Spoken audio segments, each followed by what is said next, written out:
This was straight up robbery. I'm talking Ricky Pearsall in the middle of San Francisco type robbery. Okay.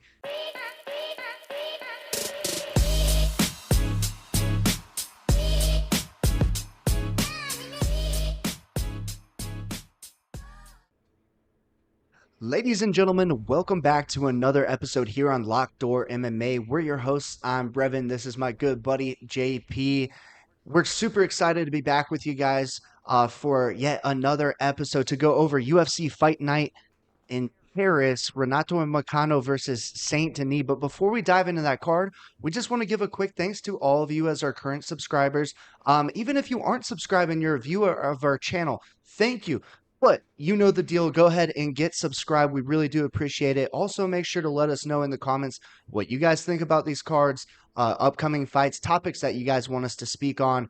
We would more than happily speak on topics or concerns or questions that you guys may have in one of our videos. So make sure to go ahead and do that. But without further ado, let's dive into this weekend's card. It was a unique one out in Paris. Didn't bring us a ton of joy. It did bring us some other emotions. I'm sure we'll dive into those a little bit. But JP, I'll hand it over to go over the main event, the one that we all showed up to see on Saturday morning. How'd that fight go in your eyes? The card as a whole unique. Um, I don't know who we saw fight. It definitely wasn't the same Benoit Saint Denis that I've seen fight previously. Right out the gate, got taken down crazy easy. I mean, yeah, we can give Moicano his flowers, I guess, but holy shit, brother. Way too easy of a takedown, and then just gets his ass beat for the first round. He's in mount. He's rolling over. I mean, he's defended chokes well, but Moicano's drilling him with shots. And then second round, he comes out. He looks better. He performs better. He won the second round. But then the doctor comes in and does his thing, and let me cover your eye, even though it's swollen. And I'm just gonna blind. Okay. The moment the doctor took longer than 2 minutes, a minute in there, I was like, yeah, this is it, bro. They're gonna call it. Yeah, super frustrating. And it makes you wonder, where was that Moicano in the first round of the Jalen Turner fight? Right? Like, where has this Moicano been his entire career? I mean, Moicano stepped in there and looked like a world beater on Saturday. And like you said, Benoit just didn't look like himself. And I know in the breakdown video, I said there's levels to this, and Benoit was on a different level. Yeah, probably not above, but below Moicano, at least on Saturday. It was frustrating, dude, because I agree with you. Like, first round, little fluky if you ask me. Second round, Benoit was finding his footing a little bit, won the round, then the doctor ends it. It was a very interesting thing. And like JP said, guys, I personally, listen, I agree with the stoppage, I guess. The cut was pretty bad. But at the same time, he can see. I mean, if a doctor was to go in there and cover up Shara Magomedov's glass eye and say or his other eye, and let him see out of his glass eye and say, how many fingers am I holding up? He won't be able to see either. The dude's got eyesight. He was giving you all the correct numbers, and then you cover up the good eye and judge it off the swollen eye. Whatever, man. Tough one, though. Tough one. That was my lock. I'm sorry, guys. That's freaking 2 weeks in a row. I've let you down. I promise you we'll be back. I promise. I'll lock in, give you guys a much better pick, man. These main events have been screwing me. We'll learn from it. Maybe stay away from the main event because, man, my luck has just been absolutely terrible with those. I mean, oh my God, brother. That was unreal to see after what transpired a little farther down the card. We'll get there at some point. Next fight, Imavov Allen. This one was interesting in the first round, and then it switched vibes real quick. What'd you think? Yeah, Allen came out in the first round and scared me a little bit. Kind of was controlling Imavov, looked to have the upper hand. I was like, oh my Lord, this is not a great look in this co-main. But Imavov quickly got things turned around. Unlike Saint Denis, before there was any massive damage Mm-hmm. or things that would have prohibited him. And then he looked like he was in control. He kind of looked like the old Imavov. I did have that one going to decision. Brendan Allen's tough, but ultimately, Imavov definitely had, the upper hand in the last 2 rounds. Yeah, great takedown defense in the last 2 rounds. Sprawling Yeah, phenomenally. Granted, the beautiful. shots from Allen got worse and worse. Kind of desperate. Yeah. Yeah, it's that shit we always say is when they're gonna try and take you down, but they look so desperate. And to me, I don't know. I feel like that looks worse to the judges. Who fucking knows at this point what they're thinking? My lord, but yeah, man, looked good. Not much to see on the feet, really, but I mean, he can fend off the takedown pretty well, sprawl pretty well. So, and Malvav's a title contender now, maybe. Yeah, I mean he's up there, and he looked dangerous on the ground in his own right, or at least comfortable is the Mm-hmm. right word with Brendan Allen. So he didn't seem ever worried. Stayed safe, and yeah, definitely was in control of that one. 100%. All right, now let's go to the fight that we all want to hear from, hear about William Gomes versus Joe Anderson Brito. Uh, where do I start with this? Let me pull up this card because we picked. Did we both pick Burrito by sub, or is that just me? I didn't pick him by sub in the breakdown video, but we definitely threw some money on it together Yeah. So yesterday. we're sitting there, feeling pretty good. We've hit a couple props, nothing big. Okay. Uh, we bet on Brito by sub. Fight ends, go to commercial. Text him. Oh, brother, sub prop didn't hit. That's okay. Our pick together on the show still Burrito. So let's go. Add that to the winning tally. Go take a piss. Whatever. Come back.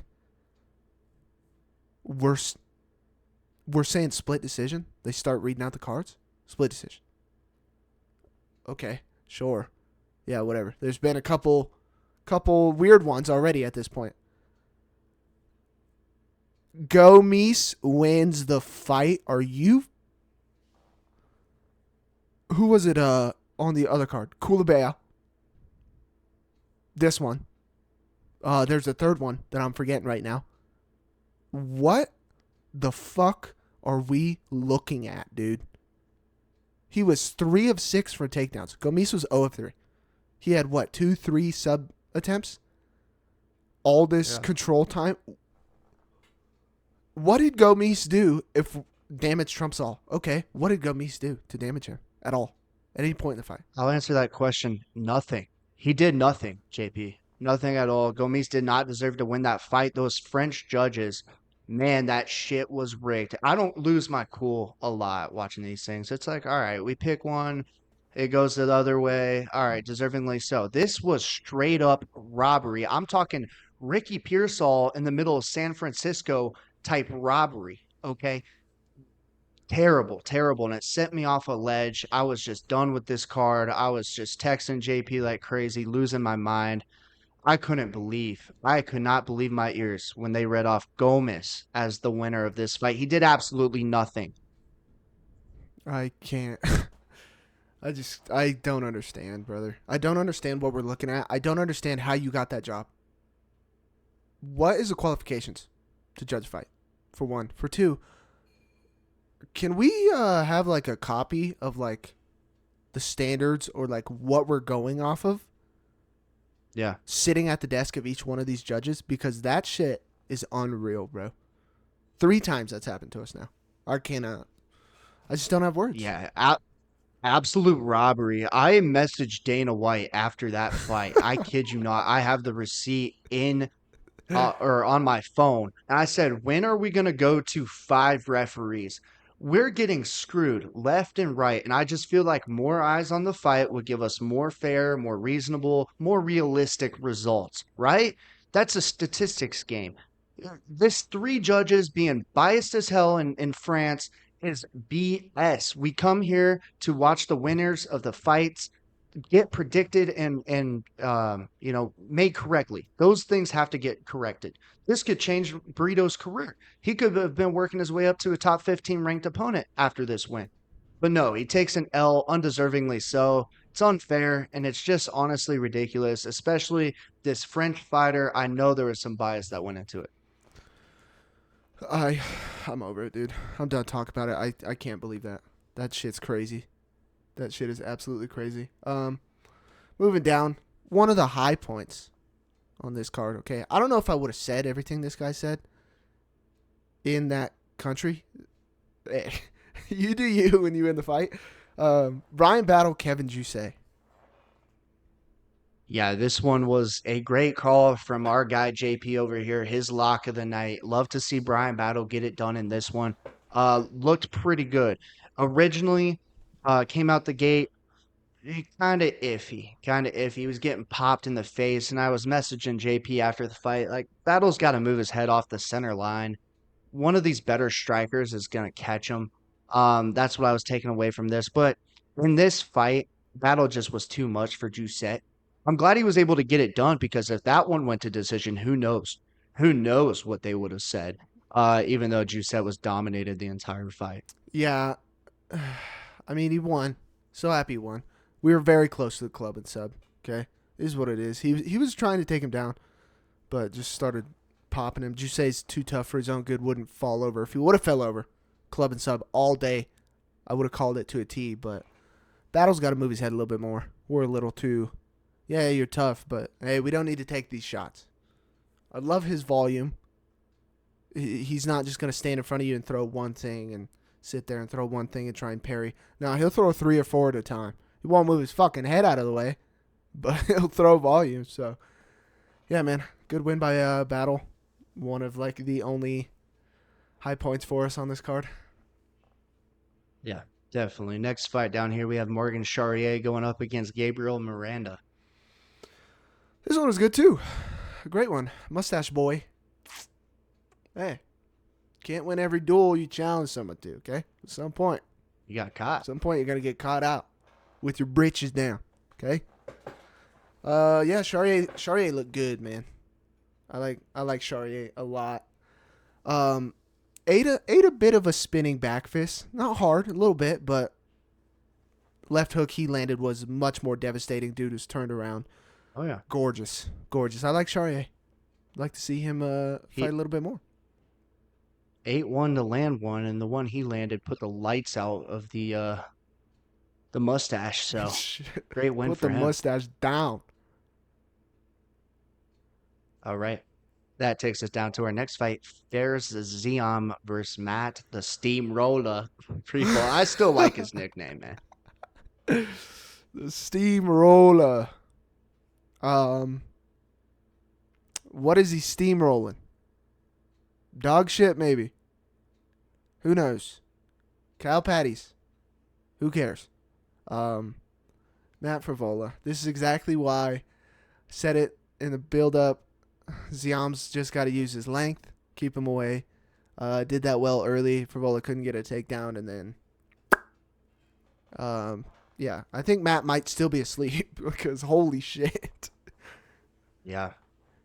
that was Yeah, they posted the replay of the knee on Instagram. I kept watching it over and over, like, holy moly. And yeah, the knee was impressive to put him away in the third round, but even up to that point, Frivola was just getting dominated. Like we unpredicted, like we didn't predict. Ziam actually did keep him at range and use his length for once in his life. So good on him, man. If he can keep doing that, then he's going to be a problem. Hasn't really been able to do in the past, but going up against a tough guy like Frivola, you got to put some things together, and he certainly did. yeah. And we said he'd be a twig. Okay, still is a twig. He's big for that weight class. I'd like to see somebody who's got some size, 5'11", fight him, see if he can look the same way. Cause then okay, but yeah, Frivola looked terrible, bro. Um, Definitely. moving down. Another weird one. Another wild one. Some may say controversial. Ion Kutelaba and Ivan Urslan. And this one was frustrating. JP and I both picked Urslan. Yeah, it kind of looked mediocre if we're being honest. Cutelaba, not the greatest guy out there. And Cutelaba did enough in this one to earn himself the split decision victory. I was a little bit on the side that Urslan had won that decision, but I was also biased because I picked him. looking back at the fight, kind of taking a step back, I do think Cutelaba probably did enough in this one to get it done. And Urslan just needed to do more, and he never really did. So props to Cutelaba, I guess. I mean, does he stick around in the UFC because of this? I really don't think so. They might part ways, honestly. But Yeah. we'll see if we get another Ivan Urslan fight. It was sad though whenever they said Cutelaba's name for the decision victory, and Ivan thought he had won the fight. Man, he was excited for a split second. That's that's why I say it's controversial because Eon and Ivan very similar. Ivan thought he, I thought, I'm sitting there watching it, saying, "Yeah, he didn't do enough. Wouldn't let go of him in the third round." Okay, you're not gonna grapple fuck him for the win. That's what he's been doing to you. You gotta let go of him. You gotta let the hands go and see if something can happen. Okay. So as we go into the decision, I'm like, yeah, we lost. Like he didn't do enough. He's trash. Looks mid, like you said. And then I'm listening to the scorecards. I thought for a split second he also did say Ivan, and I thought we got a robbery screw job in our favor for once. No, We won't. That's not our luck. that's not what we get. So Eon won it. Yeah, he's still not good. Did this impress me? No. Ivan didn't Yeah. impress me either. Neither did Kutelaba. Ass. Both of them. You guys will quickly learn that JP and I get screwed like we're showing up to a Diddy party. It's just ridiculous every single weekend. So hopefully our luck turns around. All right. Next fight, Umar Sai versus Dawoon Jung. um, Sai, he did impress me for the most part. The first round looked great, and then we start getting wild and flashy, and we're in front of our people, our home country, and then we're trying to throw something, and bang, gets clipped, and then immediately shoots. Settle down, brother. Settle down. Stay at range. Yeah. Don't change what you've been doing. Like, but granted, second, third round, he did that. Came out, settled down. His corner told him, "You need to calm yourself down. You need to relax." Great. That's another thing I feel like we should touch on. There were a couple fights on this card. Great coaching from the Mhm. corner. Normally the coaching's Yeah, trash, but pretty decent this card.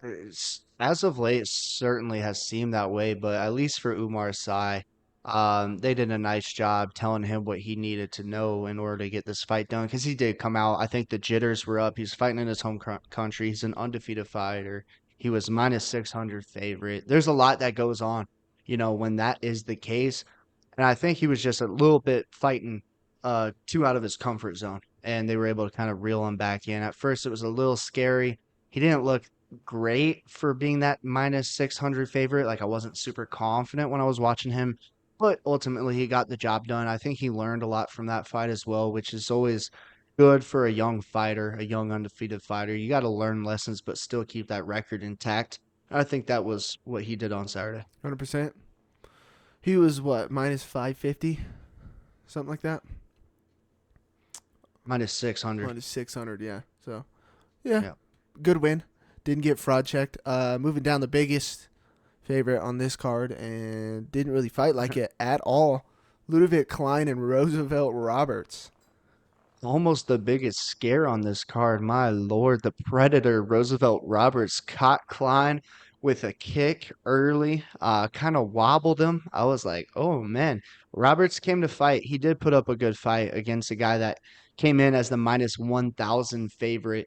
Roberts was a huge underdog. JP and I talked about him going on the contender series. Never has really looked great in his UFC career, but that's a very impressive fight that he had against Ludovic Klein. I know he switched camps. Seems like he's a little bit more devoted to this craft and this career, and he really wants to be a UFC fighter, and he's put in the work. So props to him, man. Like I told JP on Saturday, we gotta keep an eye out for Roosevelt Roberts against a opponent that is maybe a little bit more on his level, and maybe a full fight camp for him as well would serve him nicely. He's always stepping in on short notice, just getting these opportunities. Let's give him a full fight camp. Let him get ready for a guy that's kind of on his level and build him up a little bit.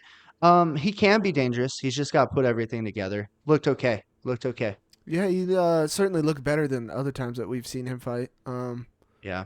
Again, he's got that twig build for that weight class. Like you're big, which Klein struggled with the length too, the length and the range. So, Yep.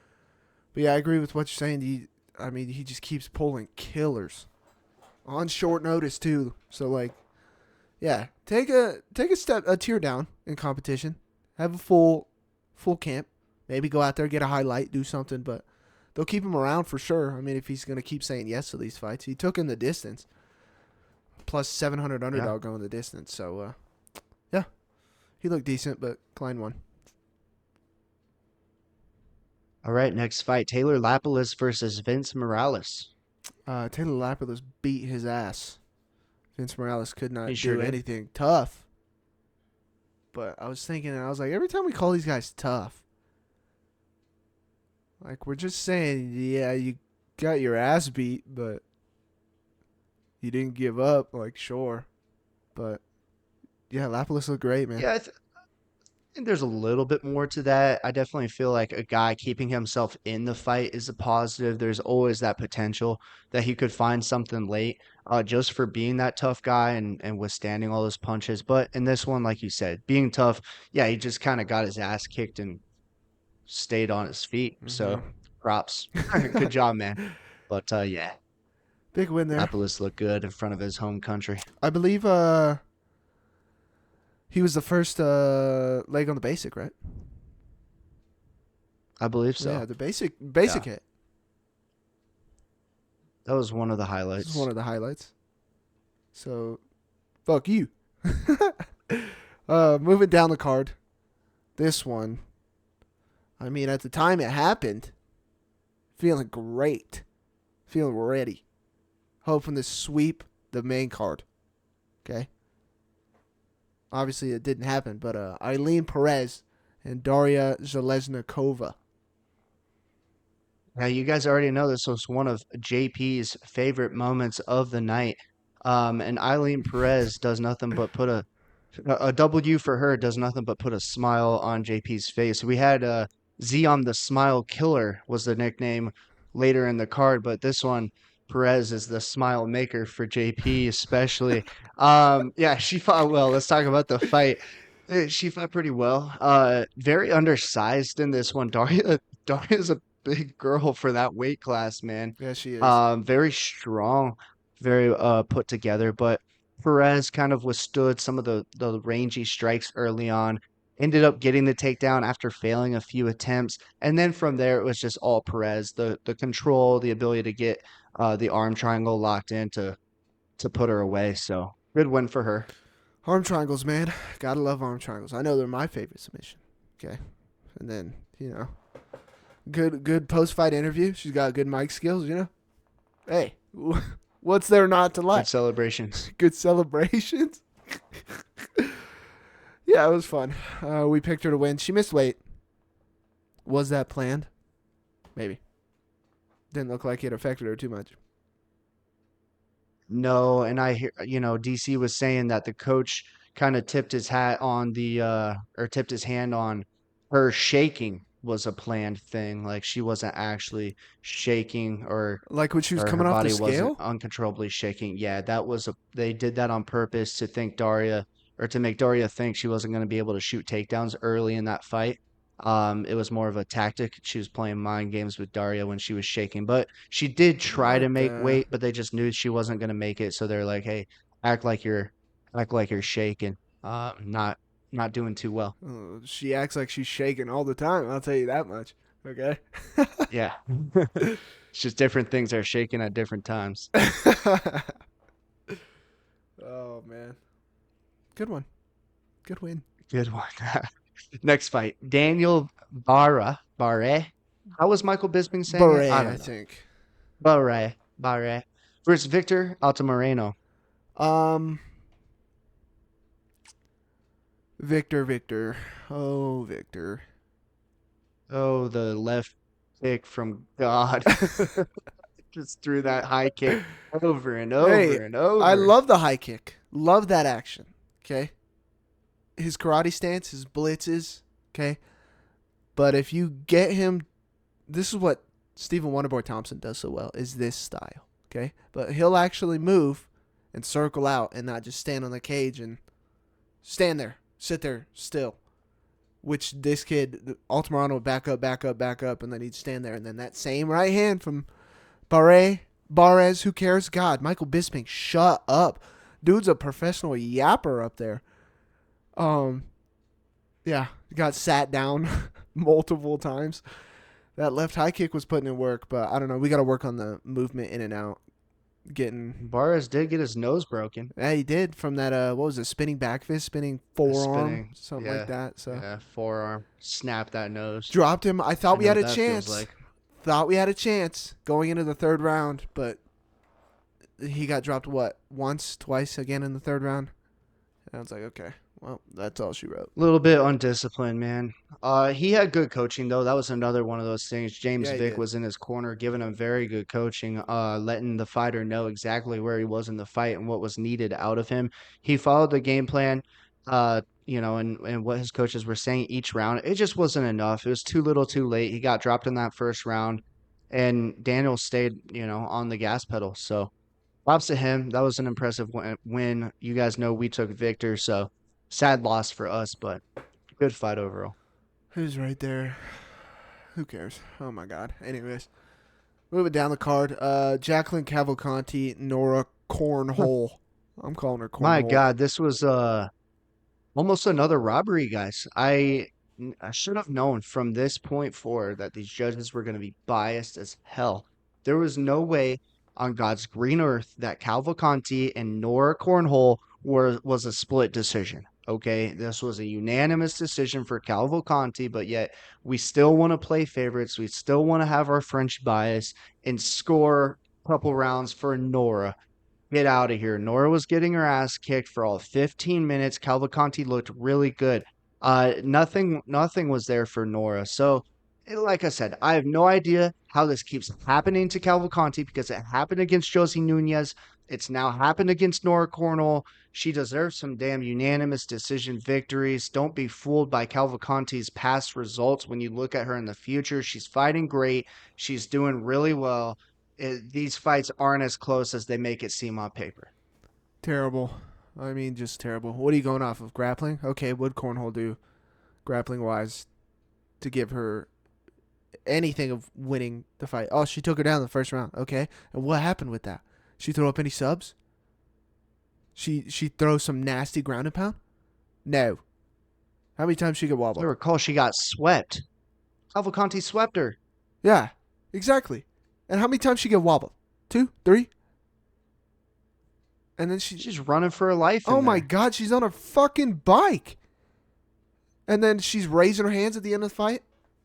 Are we serious? Get out of here. And then she was just standing there like she was shocked that she lost. Oh my I god. mean, did I watch the same fight as everyone else?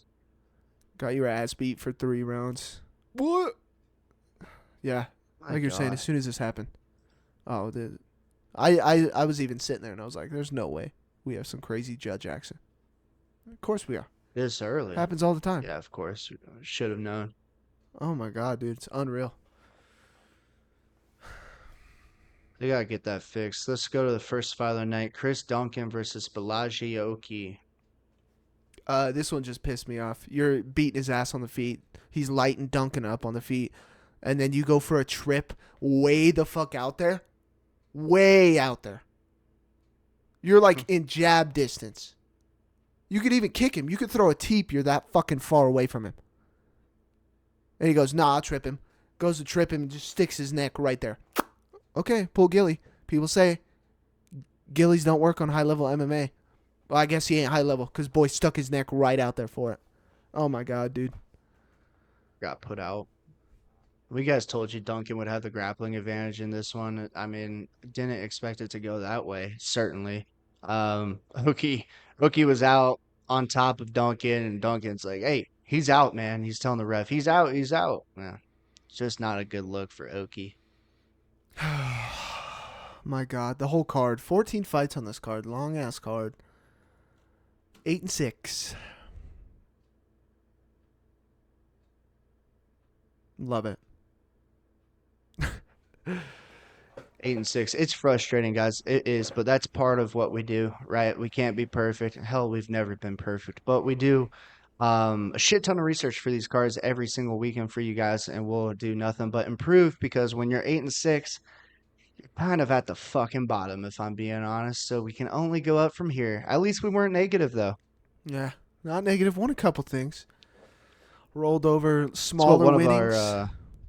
Almost got a big rollover train going, and then the whole burrito fiasco. So yeah, that was wild. Rito fiasco messed us up.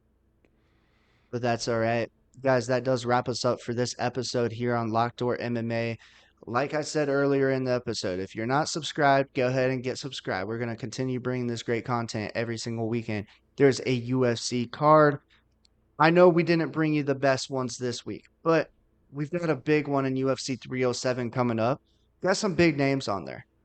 You guys can bet your sweet ass JP are going to be back. Sweet JP and ass. I are going to be back and locked in. We're going to be locked in for you guys to hit big on next Saturday's card, pay-per-view. Utah, baby. We're up in elevation.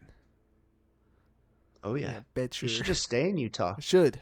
I am gonna be in Utah this week, the beginning of this week. So I told her, but hey, sister. Go have a word with those judges before anything Oh happens. my lord. I should have. We got any Utah fighters on that I card? should have some unexplained accident happen to a judge, and I'll just fill in. You guys will see me on TV taking pictures with Pajeda and shit. But as always, ladies and gentlemen, another episode down. 8-6, not bad, still positive, but it is what it is. One lock hit, one lock was blind, sure. But next weekend, another pay-per-view, Pajeda, Roundtree. Let's get after it. Keep those subs going. We appreciate everybody. Ladies and gentlemen, it was a pleasure. Bingo, bango, baby. Peace.